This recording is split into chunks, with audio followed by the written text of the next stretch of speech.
सोचिए के लागल लागल सुनो ए देवरु सवेर कर कि सोचिए के लागल लागल सुनो ए देवरु सवेर कर आगे फेंकता लूटी कबले ये बूटी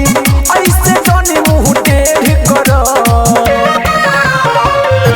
ए देवरु फेर कर तू जानी देर कर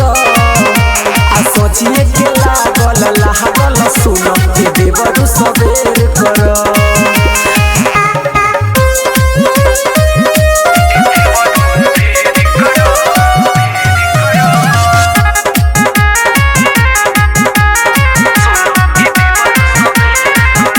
भैया बाबा हरत तोहर जहरे जवानी हो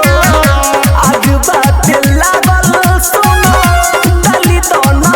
पानी हो भैया बाबा हरत तोहर जहरे जवानी हो आग बात लागल सुनो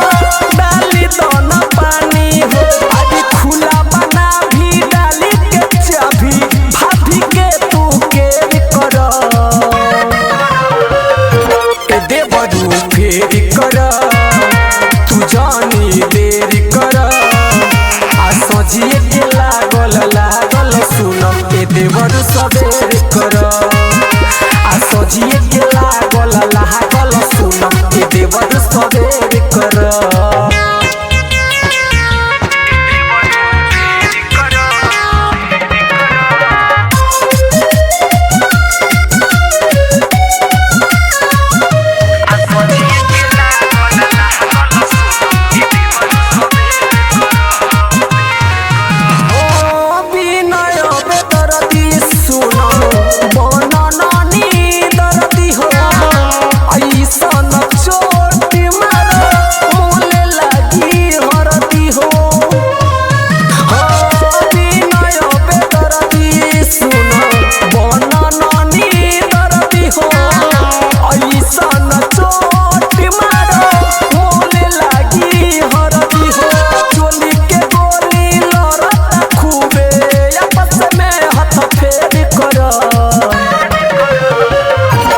देवरु फेर कर।